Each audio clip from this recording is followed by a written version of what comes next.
KCRA3 News begins now. Sacramento police have now determined the driver of the SUV in yesterday's light rail crash drove around the crossing arms. Regional transit officials say there is video from the train showing that the SUV not only went into the wrong lane and around the crossing arms, but also passed a stopped car to do it. The crash happened along the tracks on 26th Avenue east of 25th Street. 3 of the 4 people in the SUV were killed, including a 2-year-old baby. In world news, at least 3 people were killed in violent clashes in Egypt today. Security forces and protesters traded tear gas and stones in Cairo. Violence broke out in the Egyptian capital yesterday after the soccer clash earlier this week that killed 74 people. The protesters blame security forces for failing to stop the violence. The Big Apple hasn't seen any major snowfall since the middle of December, but overnight tonight again more snow showers are expected. After that, very cold winds will move in, winds around 30 to 35 miles per hour throughout the day tomorrow. That means blowing snow, that means drifting snow, that means basically bundle up. So walking out the door this morning, have you seen that it's raining just a bit? Some light showers out there, so definitely grab the umbrella. We'll take a look outside, and what can you expect this morning? Well, cloudy skies for much of the Bay Area, and again, just a few renegade showers. They don't want to get out of Dodge just yet, but we'll see if we can get them out of here by the afternoon. Walking out the door, cloudy and mild start, some leftover sprinkles, some showers. Heading into the afternoon, we are shower-free with sun and clouds expected and some pretty nice temperatures as well.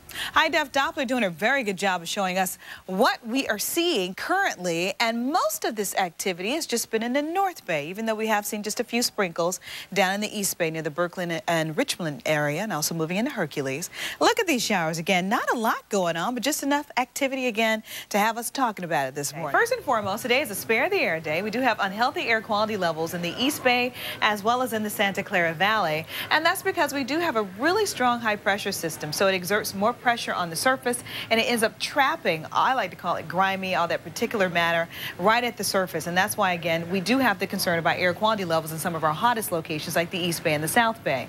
Offshore winds also will help warm us up. Lower 80s today in San Francisco as well as in Sausalito, lower 90s in Mill Valley, 99 degrees in Nevada, 100 degrees today in Sonoma. you guys have to try out every year. Like, there's no veteran thing. There's no, oh, she was here last year. No. So you always got some young chippy coming in, wanting your job. It's very competitive. It keeps us on our toes. A lot of girls want to be Rockettes, so there's a lot of competition out there. Well, I'm looking at you. I wouldn't mind squeezing in that outfit. Now, you said you have 7 of those. We have 8 total. 8 total. And I have to ask this. When you meet a guy, you're like, you know, I'm a Rockette. What do they say? Some of them are actually a little intimidated. Some people ask, you know, what is that? But I've met a majority of them kind of pretty impressed with it. I actually had one guy think that I said like something about rocket and thought I was an astronaut. You get a lot of questions. Okay, I won't be calling you again, Claire.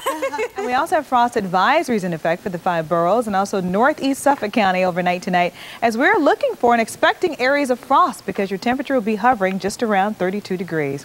Outside, look at that beautiful view of Times Square. But it's cold outside. Today's high was 46 degrees, morning low of 37, average daytime high of 55, so pretty cool for this time of the year. Tomorrow will continue to be unseasonably cool, and then by the middle of your work week, you'll start to see mild temperatures moving back into the forecast. All right, have you ever wanted to buy a boat? This week's Living Large is about to show you more than a boat. It's a luxury yacht, and we mean luxury. Tracy Humphrey gives us a tour, then you have to guess the price. Every week in our Living Large segments, we take you to some of Manhattan's most luxurious apartments. Well, this week we decided to mix things up a bit. This is what many would call a palace on water. Well, the concept is just to live on a boat. That was the concept. Considered by many around the world to be the ultimate pleasure vessel, the Tiara took 3.5 years to design and build. And now it's for sale. In fact, it's a very, very special boat. Every part is built, is custom made. And with a mast that's 205 feet long, the Tiara is truly a sailboat. I am getting down and dirty. Look at my boots. Am I not prepared? It is so muddy out here. 1.5 million tons of dirt. This is Supercross. It starts tomorrow. If you got a pit pass, you can come out during the day, watch the guys. And then tomorrow night, 7 o'clock, is when the big event starts. If you have an empty Monster Energy can, you can come to the pit for free. You get a free pit pass. They're going to be out here throughout much of the day practicing. And coming up, we're going to talk to a couple of the guys. So here we go. Let's talk about your weather first and foremost. Just a couple of showers out there. Here's a look at our Doppler radar. And most of those showers have been well off to the coastline now, but they're going to be moving in throughout the day today. Music in the community. A little birdie told me that you actually sing jazz. I sing music. Okay, you see music. So that being said, you're going to have to give us a little something while you're here. What? Whatever you would like to do. You see people, where's the camera? Anyone you want, they'll pick you up. This is what she meant when she said impromptu. Right.